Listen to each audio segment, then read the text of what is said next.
Today we will discuss next topic that is electric field due to point charge। हम लोगों ने electric field के बारे में पढ़ लिया है। इलेक्ट्रिक फील्ड क्या होती है, एक बार मैं पुनः और रिवाइज कर देता हूँ कि इलेक्ट्रिक फील्ड किसी चार्ज के चारों तरफ का क्षेत्र होता है जिसमें किसी दूसरे चार्ज को लाने पर उसके ऊपर फोर्स कार्य करता है। तो जहां तक का क्षेत्र जिसमें किसी दूसरे चार्ज को लाने पर फोर्स कार्य करता है वही क्षेत्र उस चार्ज के चारों तरफ का इलेक्ट्रिक फील्ड कहलाता है। और इलेक्ट्रिक फील्ड में अलग अलग बिंदुओं पर फोर्स अलग अलग मैग्नीट्यूड्स का एक्ट होता है। यानी जो फोर्स होता है वो पोजीशन डिपेंडेंट होता है, डिस्टेंस डिपेंडेंट होता है। जैसे जैसे पॉइंट ऑफ ऑब्जर्वेशन की पोजीशन सोर्स चार्ज से बदलेगी वैसे वैसे इलेक्ट्रिक फील्ड इंटेंसिटी की वैल्यू भी बदलेगी। तो आइए अब इलेक्ट्रिक फील्ड की डायरेक्शन क्या होगी। इलेक्ट्रिक फील्ड की डायरेक्शन, इलेक्ट्रिक फील्ड के अंदर किसी बिंदु पर पॉजिटिव चार्ज को रखने पर और पॉजिटिव चार्ज को फ्री छोड़ दिया जाए तो जिस डायरेक्शन में मूव करता है उसी डायरेक्शन में इलेक्ट्रिक फील्ड की डायरेक्शन होती है। तो electric field due to a point charge हम लोगों को स्टडी करना है। इसमें कैसे कैसे इसका डेरिवेशन होगा इसको मैं पहले डिस्क्राइब कर देता हूं, बता देता हूं।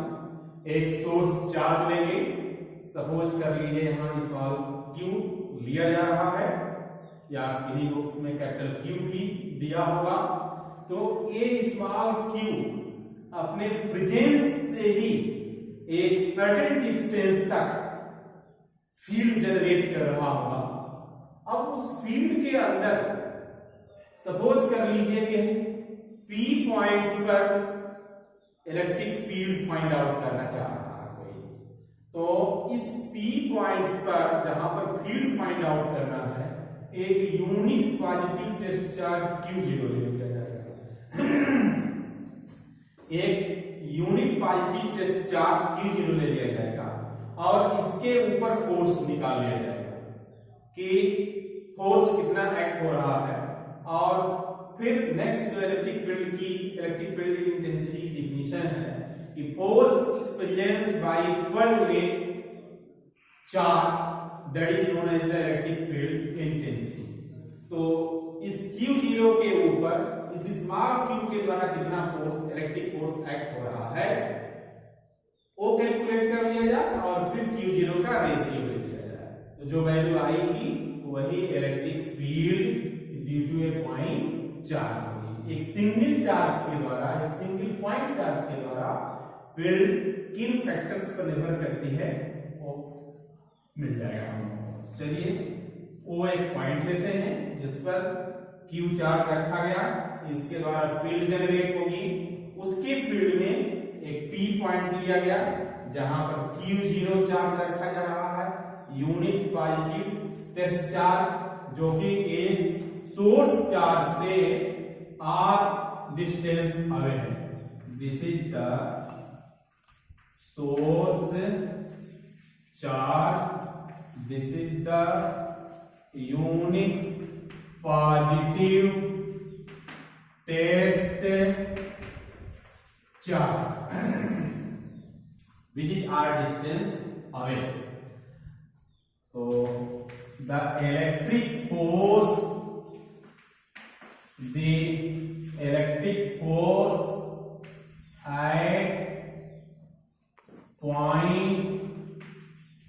at point P due to the source charge small q is F is equal to small q 1/4 pi epsilon 0 q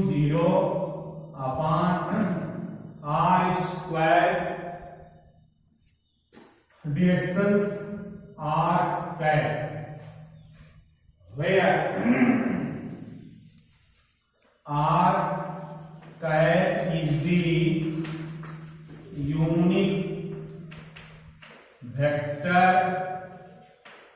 from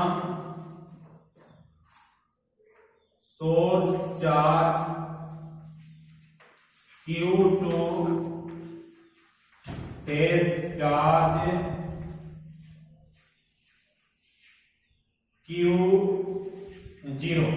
यानी जो r कैप है वो r कैप यूनिट वेक्टर है सोर्स चार्ज q से टेस्ट चार्ज q0 की तरफ। क्यों? क्योंकि दोनों पॉजिटिव चार्ज हैं, इसमें एक इलेक्ट्रिक फोर्स काम कर रहा हो, रिपल्सिव टाइप का होगा, यानी इसको दूर भगाना चाह रहा होगा। अगर ये फ्री होता तो ये रिपेल होगा, दूर भागेगा। तो F equal to 1/4πε0 q0 upon r square r cap. This is written Coulomb's law. r is the distance, r is the distance between source charge to test charge, या between O to P। अब according to definition of electric field, according to definition of electric field, E is equal to F upon Q0। F की value known है, Q0 1/4πε0 r square r cap upon Q0। तो Q से Q0 cancel हो जाएगा, तो 1/4πε0 is a constant, Q r square r cap. तो इस तरीके से जो रिजल्ट मिल रहा है इलेक्ट्रिक फील्ड के लिए ड्यू टू पॉइंट चार्ज, वो आर कैप के अलावा इलेक्ट्रिक फील्ड की डायरेक्शन आर कैप के अलावा है। और ये आर कैप किधर है? फ्रॉम O टू P है, from source charge to test charge है, या अवे फ्रॉम दी सोर्स है। इस तरीके से इलेक्ट्रिक के फील्ड के लिए फार्मूला जो प्राप्त हुआ, E is equal to 1/4πε0 Q upon r square r cap. तो इसको ध्यान में रखना है कि electric field due to point charge is equal to 1/4πε0 Q upon r square r cap. तो electric field is directly proportional to source charge. इस फार्मूले से दो चीजें मिल रही हैं कि electric field intensity due to point charge किन फैक्टर्स पर निर्भर कर रही है। यहां न्यूमरेटर में सोर्स चार्ज का मैग्नीट्यूड आ रहा है Q, यानी जितना ज्यादा मैग्नीट्यूड का सोर्स चार्ज लेंगे उतना ही इलेक्ट्रिक फील्ड स्ट्रांग होगी, लार्जर होगी, और ए इनवर्स स्क्वायर लॉ को फॉलो कर रही है। E proportional to 1/r square। R is the separation, या R is the distance from point of observation to the source charge। यानी जिस बिंदु पर हम फील्ड फाइंड आउट कर रहे हैं वो जितना ही सोर्स चार्ज के क्लोजर होगा उस पॉइंट पर इलेक्ट्रिक फील्ड की इंटेंसिटी उतना ही ज्यादा होगी, और जितना ही ये फार्दर होगा, दूर होगा, उतना ही उस बिंदु पर इलेक्ट्रिक फील्ड इंटेंसिटी कम होगी। तो इस तरीके से ये electric field intensity due to point charge किस तरीके से वेरी कर रही है, चेंज हो रही है। फार्मूला हम लोग को मालूम हो गया, किन फैक्टर्स पर निर्भर कर रही है, दो फैक्टर्स पर निर्भर कर रही है। ये electric field intensity due to point charge source charge के मैग्नीट्यूड के डायरेक्टली प्रोपोर्शनल है। जितना ज्यादा चार्ज का मैग्नीट्यूड होगा सोर्स चार्ज का, उतना ही स्ट्रॉन्ग मैग्नेटिक फील्ड जनरेट होगी। पॉइंट ऑफ ऑब्जर्वेशन, जिस बिंदु पर हम फील्ड की इंटेंसिटी फाइंड आउट करना चाह रहे हैं, वो सोर्स चार्ज से जितना नियरर होगा, नजदीक होगा, उस पॉइंट पर फील्ड इंटेंसिटी उतना ही ज्यादा होगी। अगर दूर होगा तो उतना ही उस बिंदु पर कम होगी। ये सब चीजें ध्यान में रखेंगे। इलेक्ट्रिक फील्ड की डायरेक्शंस वेक्टर फॉर्म में आर कैप के अलावा होंगे, यानी अगर पॉजिटिव चार्ज रखे हैं, जिस बिंदु पर फील्ड फाइंड आउट करना होता है वहां per unit positive test charge रखते हैं। तो यूनिट पॉजिटिव टेस्ट चार्ज को अगर फ्री छोड़ दे मूव करने के लिए, तो जिस डायरेक्शन में मूव करेगा उसी डायरेक्शन में उस बिंदु पर इलेक्ट्रिक फील्ड इंटेंसिटी की डायरेक्शन होती है। नेक्स्ट टॉपिक, यहां पर अभी हम लोगों ने सिंगल पॉइंट चार्ज के द्वारा इलेक्ट्रिक फील्ड निकालना सीखा। अब इसी में जो अगला टॉपिक है, electric field due to a system of point charge, due to assembly of electric field due to a group of discrete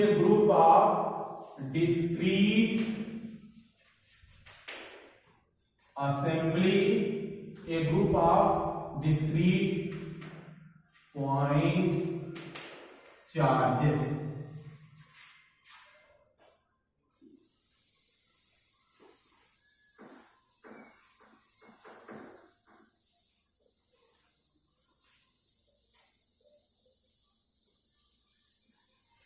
अब इसमें electric field due to a group of discrete point charges निकालना है, derivation करना है।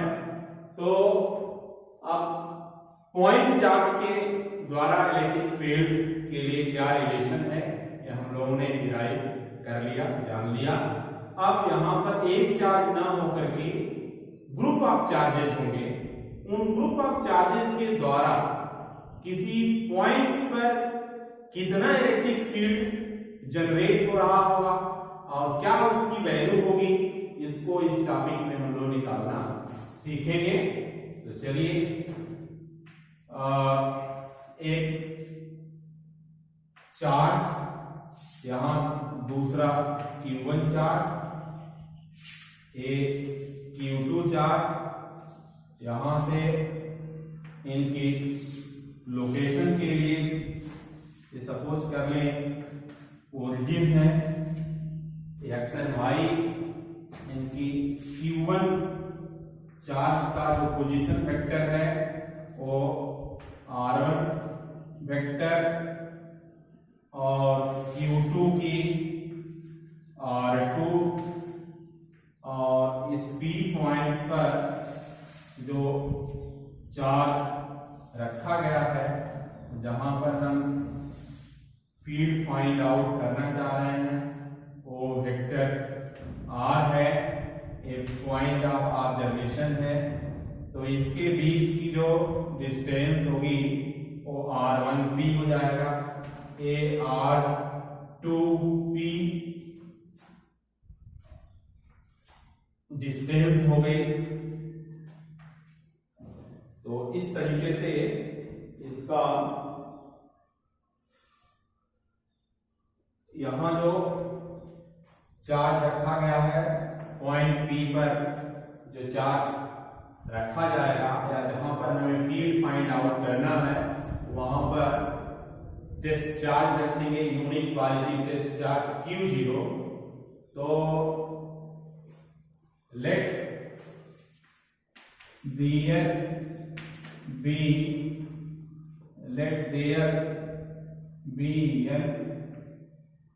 n point charges Q1, Q2, Q3 dot Qn, यानी group of discrete जो charges हैं वो n पॉइंट चार्जेस से मिलकर के बने हुए हैं। इसको मान लेंगे Q1 Q2 Q3 Q1 है, और इनकी position vector and their position vectors their respective position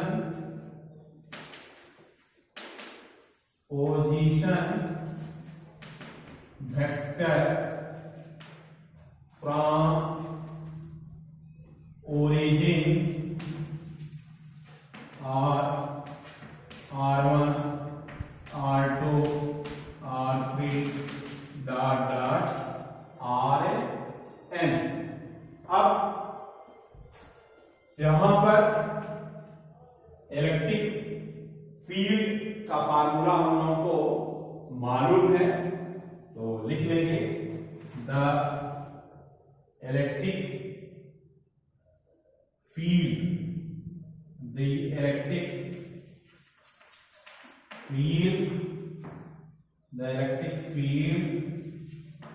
at point P due to the point charge Q1 even P is equal to K Q1 upon R1P square R1P square। This is equation number 1। यानी अभी हम लोगों ने पढ़ा कि point charge के कारण electric field किसी बिंदु पर जो फार्मूला आया था वो E equal to 1/4 pi epsilon 0 Q upon R square और R कैप आया था। तो यहां पर जो मिला था कि सोर्स चार्ज से, यानी जिस किसी बिंदु पर फील्ड फाइंड आउट करना चाह रहे हैं वहां तक की डिस्टेंस क्या है, और जिसके द्वारा फील्ड फाइंड आउट करना है उस चार्ज का मैग्नीट्यूड क्या है।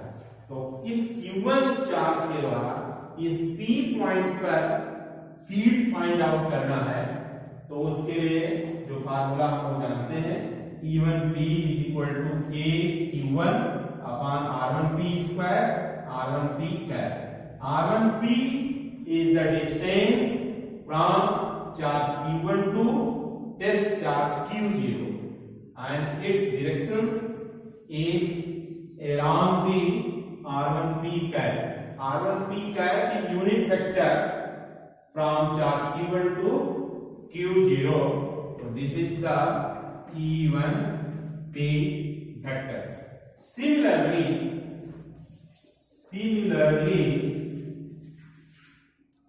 Similarly for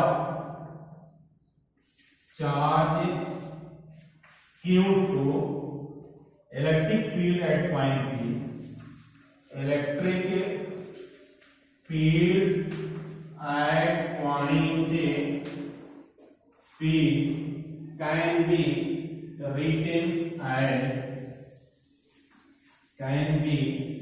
written as E to P is equal to K Q2 upon R2P square R2P cap। In the same way, due to Q3 electric field E3P is equal to K Q3 R3P square R3P cap dot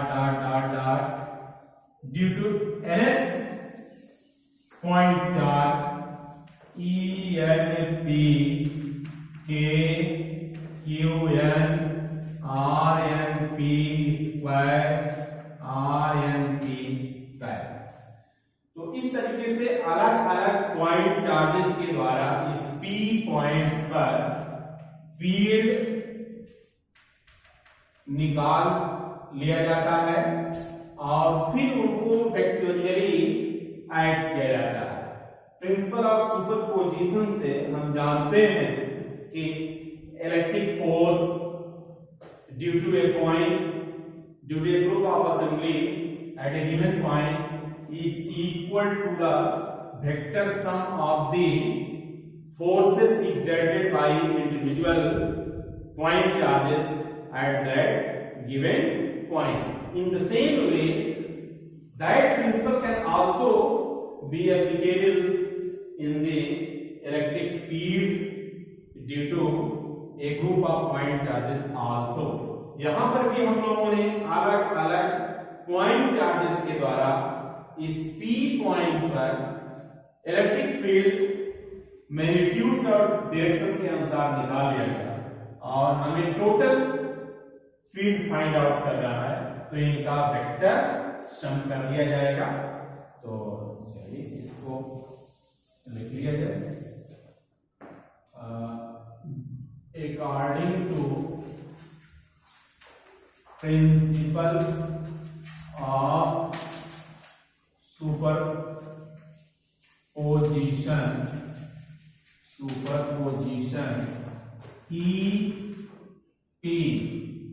EP is equal to E1P, E2P, E3P plus dot dot ENP हो जाएगा। अब इनके values दोनों को मालूम है, इस relations में रख लेंगे और सिंप्लीफाई करेंगे। चलिए EP के Q1 R1P square R1P cap K Q2 R2P square R2P cap K Q3 R3P square R3P cap plus dot dot plus K QN RNP cap upon RNP square. तो इस तरीके से हमें ये जो फील्ड निकालनी थी Q0 पर due to group of charges, इस डायग्राम में केवल 3 चार्जेस भी लिए जा रहे हैं मैथमेटिकल सिंप्लिसिटी के लिए, लेकिन ऐसे ही एक्सटेंड कर सकते हैं इस कंसेप्ट को n पॉइंट चार्जेस के लिए, तो ये रिलेशन आपको मिलेगा। इसको समेशन फॉर्म में भी राइट कर सकते हैं कि I start from 1 to n QI RIP square and RIP square. This is the electric field at point P due to group of charges, discrete point charge. This formula can be also written as in the position vector. So K summation I start from 1 to n QI and RI R1P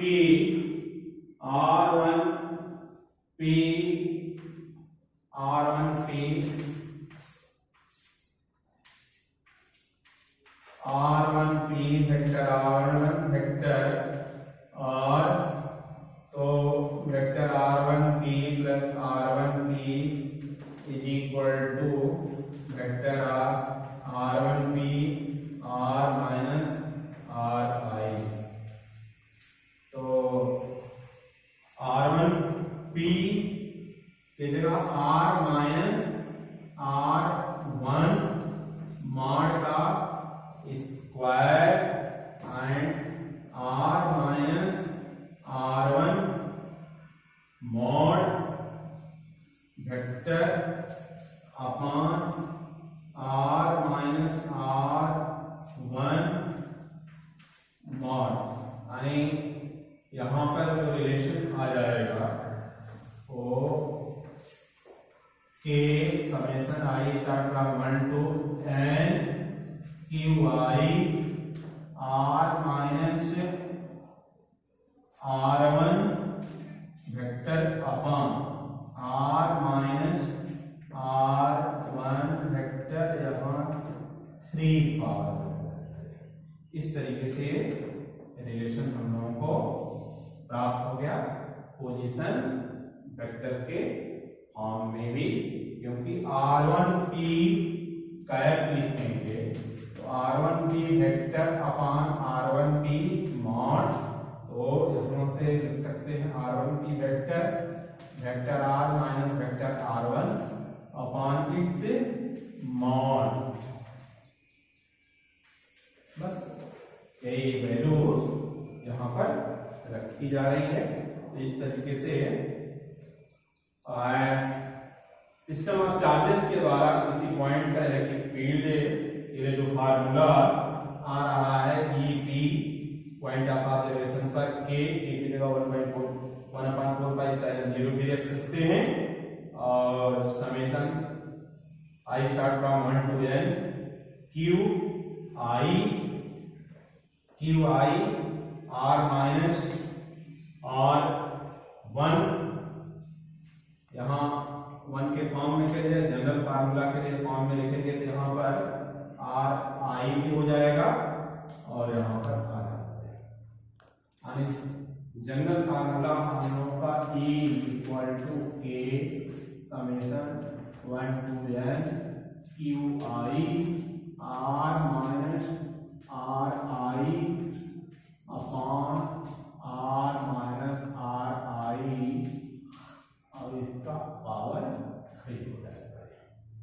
ये formula निकल। तो इस तरीके से अब इसमें जो principal of superposition ये लिखा जा रहा है उसका स्टेटमेंट हो जाएगा है, according to the principle of superposition the electric field at a given point due to a system of discrete point charges is equal to the vector sum of the electric fields exerted by the individual charges at the point of observation. Again, the electric field at a point of observation at a given point is equal to the vector sum of the electric field exerted or applied by the n discrete point of charges at that point, and the electric field between any two charges does not affected by the other charges of the system. So in this way this topic is covered, and the next topic is continuous charge distribution. तो आइए उसके बारे में भी discuss कर लेते हैं। इसको आप डिस्क्राइब करिएगा, डिराइव करिएगा, कहीं कोई दिक्कत होगा तो फिर आप लोग पूछिएगा। अब अभी तक जो भी स्टडी की गई वो डिस्क्रीट चार्जेस के लिए की गई, point charges, discrete point charges के लिए, लेकिन जो नेक्स्ट टॉपिक दिया हुआ है उसमें कंटीन्यूअस चार्ज के बारे में डिस्कस किया जाएगा। यानी चार्ज का जो डिस्ट्रीब्यूशन है, चार्ज का जो फैक्टराइजेशन है, उसके मैग्नीट्यूड्स के आधार पर वो दो प्रकार का होता है, discrete charges and continuous charges. तो डिस्क्रीट चार्जेस में बताया गया है कि द चार्ज की वैल्यू कंटीन्यूअस चार्ज